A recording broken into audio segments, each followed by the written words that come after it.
If you were paying attention in the last couple videos, you might have noticed I did something a little shady with the aldol reaction.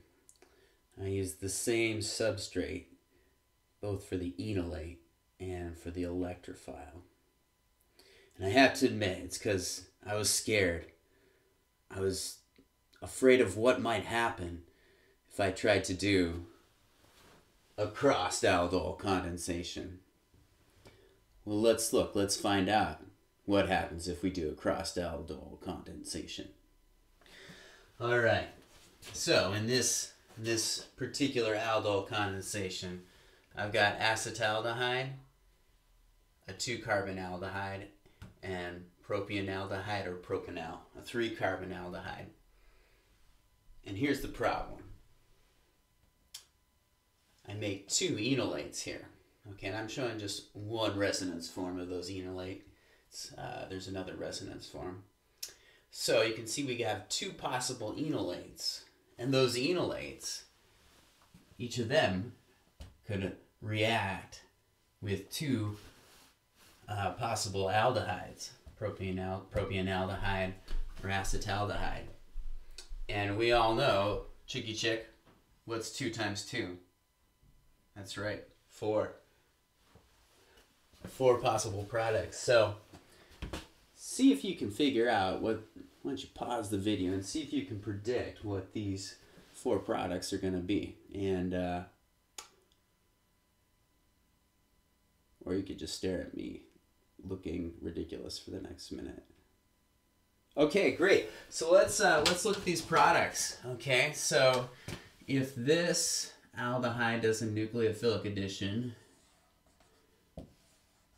okay, on that aldehyde, I'm sorry, this enolate, the product we're going to get is this. See if I can draw this. We could get this beta hydroxy aldehyde. If we do this combination,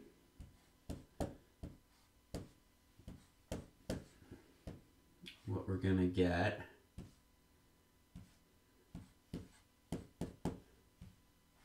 is this, okay, H. Maybe I'll highlight the new bonds in green. Okay, there's one there, okay. So you can see these are different because this has 4 carbons and this has 5 carbons. If we do the enolate of propionaldehyde reacting with acetaldehyde, we get this. I'm going to revert to line notation here.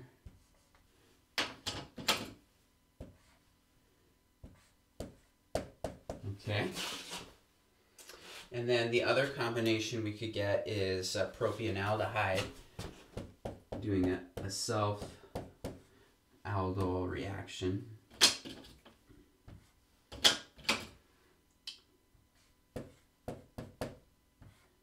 Okay. And that's got 6 carbons in it. So the point is, we've got a mess on our hands, and it's probably not an easy mess to separate out. Okay. These products are all 4, 5, or 6 carbons, so they're probably roughly well, they're not like vastly different in their molecular weights, and they're also going to be very similar in their polarities. They both have they're both aldehydes and alcohols. Okay, so it would be hard to come up with, at least it's hard for me to come up with a good method to separate them. So that leaves us with the question of, well, what sorts of crossed-aldol condensations will work, okay? And I want to give you kind of some strategies for successful crossed-aldol condensations, okay? So let's try to design a reaction that's not going to be so messy here. Because Dr. Fritz does not like messes. All right.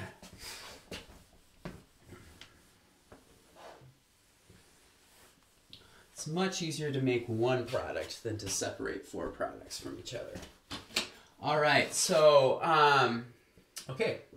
So there's maybe like, you could say 3 or 4 things that we can do to make a crossed aldol condensation that gives one product. Okay, so I'll call this like strategies. Maybe I'll just call it strategies, if I can spell that, for the crossed aldol.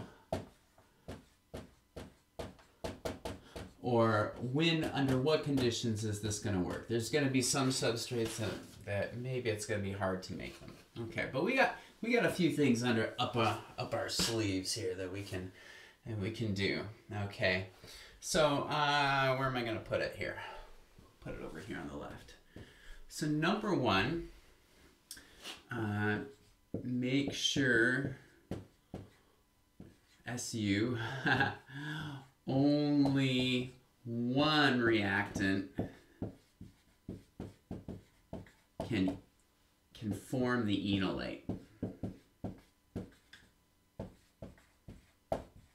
Okay, so maybe I'll do a little divider here. So one way we can do that, let's look at this reaction.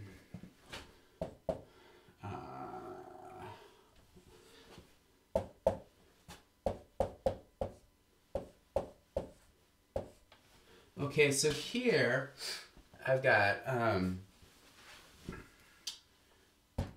this aldehyde has alpha hydrogens. Okay,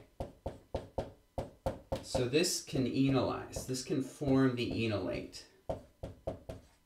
Okay, whereas this one, there's no alpha carbon here. There's an alpha carbon here, but we've got methyl groups on it. Okay. Alright, so this cannot enolize.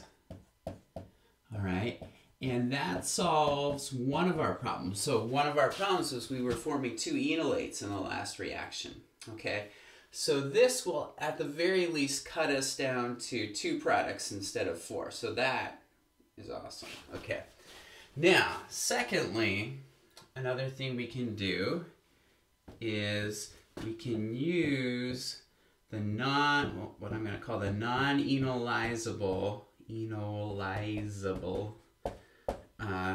reactant, or the substrate, in excess. Okay, so we're going to say that we use excess of this. All right. The reason that's important is we still have this second problem that if I form the enolate of this, it can react with itself. It can do a self-aldol reaction or self-aldol condensation. However, if we have a large excess of this reactant, that enolate is more likely to see this compound than itself, if that makes sense. Okay? And then the third thing we can do is going to be a kind of a procedural. So procedure to limit concentration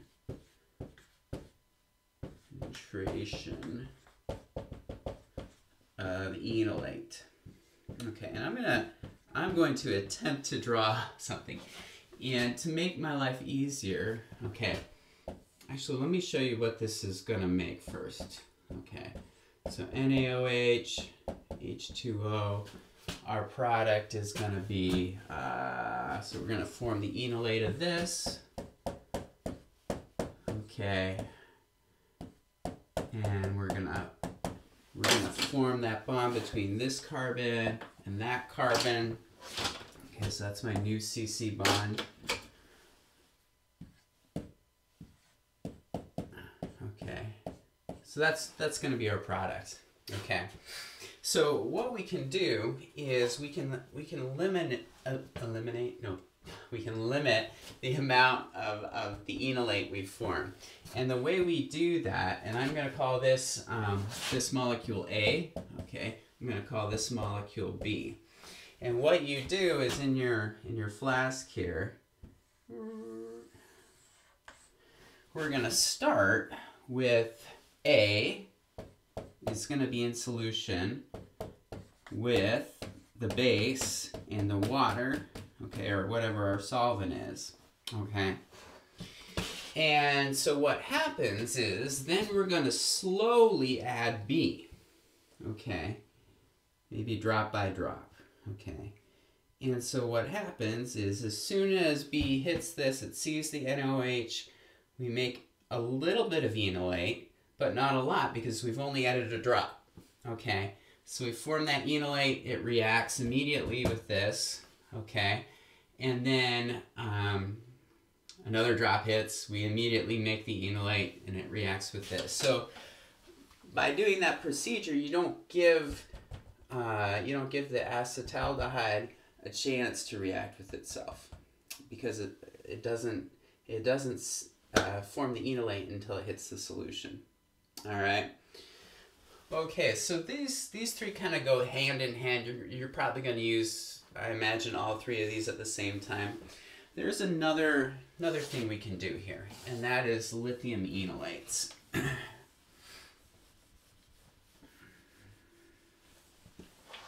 So we kind of talked about lithium enolates a few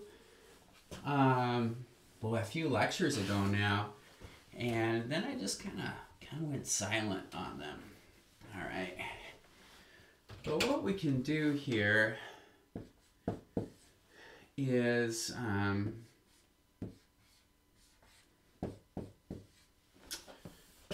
if you recall, see if I recall, if I use LDA, that's going to, it's not going to be in equilibrium. It's going to completely form the lithium enolate, okay? The reason that's significant is if I completely form the lithium enolate of this, I have no more of this ketone in this case left. So it's not gonna do a self-aldol condensation. And then I can have a second step where I introduce the other thing I want to react with. Let's make this intriguing this time. I don't know. Okay, and it's not an enolate. We only have one enolate, and so now we get at least the idea is we would get a pretty clean reaction. Okay, draw my new bond. Here's my new CC bond. Let's not leave any carbons anywhere. Okay. And so that's another strategy for getting a crossed aldol reaction. Okay. Now keep in mind, I've been trying to avoid heat, but remember when I throw heat into the mix, that's going to signify that we're going to do a dehydration also. Okay.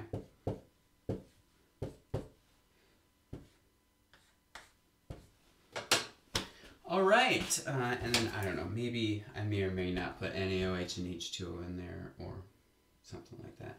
Although we're using lithium enolate, so that probably won't apply here. All right, so I think I'm probably out of time here. So we're gonna actually no, not with this is not Screencast-O-Matic. Okay, enough about video and video editing. We're going to stop here. In the next video, we're going to look at aldol cyclization. So stay tuned for that. Okay, bye for now.